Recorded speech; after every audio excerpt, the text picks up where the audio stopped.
And a warning, the following story contains disturbing content. Anatomically detailed childlike sex dolls are illegal to bring into New Zealand, but they're still arriving here in parts or disguised as small adult dolls. Customs is calling for stronger laws to stop this. ECPAT, which is End Child Prostitution, Child Pornography and Trafficking of Children for Sexual Purposes, is a New Zealand-based NGO working to end child sexual exploitation. Eleanor Parkes is the National Director and joins me now. Eleanor, good morning. Good morning. Can you just explain for our viewers what these are and how they're getting into New Zealand? Yeah, absolutely. I think it's important to really understand what they are, because people hear sex doll and so they think of those slightly weird, like inflatable dolls that are used almost like as jokes at stag parties. But the childlike part is what we really need to focus on here, because that makes it a whole different story.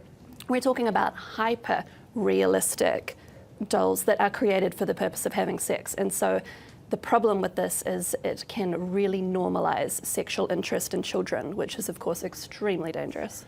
How are they getting into the country? They're coming in the way anything gets post. into the country. Yeah, they come through the post. Online orders are increasing apparently worldwide. And how are they being how does Customs know that they're coming in? Customs finds them. It's intercepting them is not the problem, it's seizing them that's the problem, because they're illegal to bring into the country, they're illegal to import, but apparently according to Customs they're coming in pieces. So there's a bit of a loophole that people have found. We've got a few places where our legislation is not as tight as it needs to be to really protect against this kind of thing.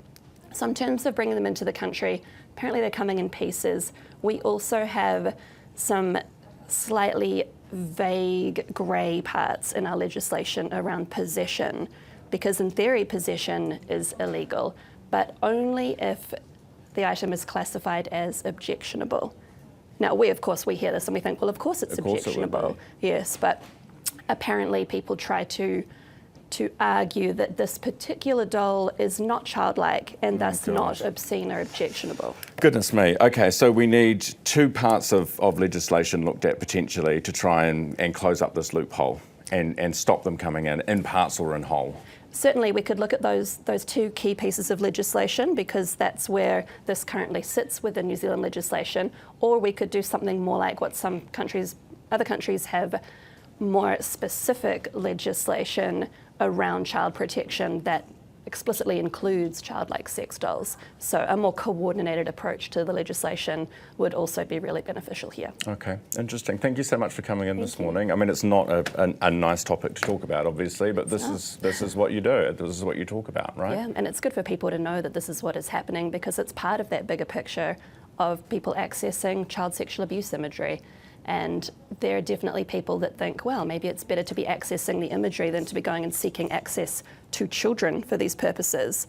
But unfortunately, it looks like it's, like a gateway access issue, because it can normalise that for these people. If you've got these concerning sexual preferences, you need to do something about it to change them, not almost indulge in them on a smaller scale and tell yourself that that's preferable, because it might lead to real-world offending down the line. Right, it could ramp up from there. It certainly could. Goodness me. All right, well, thank you very much for coming in this morning. Thank you. Nice to have you on the program. Eleanor Parkes, National Director of ECPAT.